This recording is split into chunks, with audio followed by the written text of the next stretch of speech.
The Philippines has been on top of countries most at risk of disasters based on the World Disaster Risk Index. Now, what have we done to address this so far via Zoom? Let's talk to the Executive Director of the UP Resilience Institute and NOAA Center, Dr. Mahar Lagmay. Good morning, sir. Thank you very much for joining us on the show. Good morning. Morning. Doc, the Disaster Risk Index, again, the Philippines on top. Was there ever going to be a scenario na hindi tayo yung number one or at least on top of that list in terms of the Disaster Risk Index? Well, it's not just for this year. We have been at number one in the World Risk Index for 3 consecutive years with different focus areas. And we have to do something about it because Japan is number 24 in the World Risk Index and they have the same problems as we do, even more because they have snow-related hazards. They have earthquake hazards, they have volcanic hazards, they have flooding as well. Very similar problems or threats that we have from natural hazards. But because they're doing something, using technologies, planning communities well, reducing the vulnerabilities of the people, increasing the capacity of communities, they're not in the top 5. And they're not number one, like the Philippines. So Well, that's the perception of the international community. So that means that we have to do more, even if we have been doing a lot already. Doc, you mentioned we have been doing a lot already. We need to do more. Again, this comes actually at a great time because today is the 15th anniversary of Super Typhoon Ondoy. You take a look at all of the tropical storm Ondoy, rather. You take a look at all of the improvements needed to be made. What has been done that's been right so far, but what do we still need to do better in terms of improving yung index ranking natin? That's a good question. In the year 2010, the Office of the President of the University of the Philippines asked me to write a policy paper.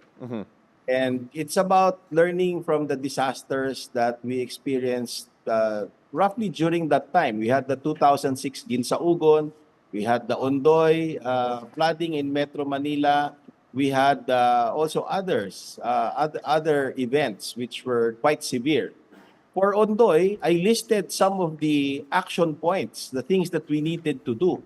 And I'm just going to read it to you directly, and I'll let the viewers decide if we've done it or not.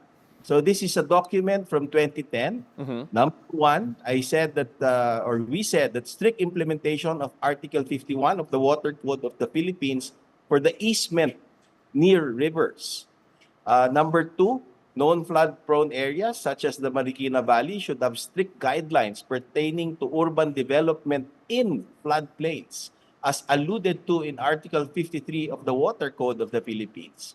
We have to clear major waterways, drainage systems from settlers and other obstructions. That's number three. Number four, government should take longer-term actions to solve the growing urban population of Metro Manila and consequently decongest the drainage system from illegal settlements. To do this, major institutions and key facilities should be moved away from the nation's capital. Number five, set up of maybe mini hydro dams, the mini hydro dams instead of one single large dam that is not favored by many in the population, many in the community. Number six, we have to improve weather forecasting of typhoon tracks and the ability to predict the rainfall volume and intensity. Number seven, install automated rainfall and river gauges distributed over the watersheds of Metro Manila and river systems all over the Philippines. Number eight, flood hazard safety and other natural hazards, for that matter, should be incorporated in elementary, high school, and college curricula and textbooks. Number nine, make all-weather data and flood forecasts accessible through the internet. Number 10, use high-resolution flood hazard maps that depicts inundation through computer simulations. We have done that. Use of light detection of ranging LiDAR technology. We have done that, but it was stopped. Yeah. It was a good program. Near real-time flood forecasting using high-resolution topographic maps. I have three more, if you will allow me. Construction of a community-based flood hazard map-based disaster plan that identifies road closures, emergency access routes, hospitals, and search and rescue facilities. Two more, construction of safe evacuation platforms in flood-prone areas, and community awareness and preparedness through regular drills at the barangay Yeah. level. Doc, you've listed down a lot of the ways that we could address it. And obviously, this was a paper, as you mentioned, done almost a decade ago.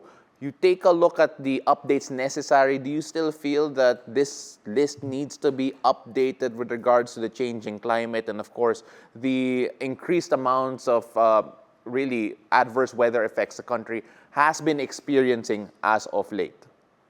Well, I think there's really a lot to be done. The international community ranks us as number one. There's definitely a lot that we should do.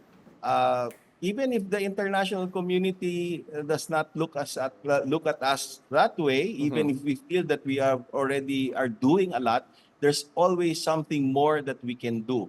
Because learning and trying to avoid mistakes from disasters that have been happening can be avoided if we don't repeat them. So we need to use the available technologies, the latest ones, the frontier science, Yes. the best ones, because that is what we need. Dr. Mahar Lagmay of the UP Resilience Institute and NOAA Center, thank you very much for joining us and giving us all of those insights. Of course, hopefully we can see more research and, of course, more numbers with regards to every single point that you've made here today. Maraming salamat po. Thank you.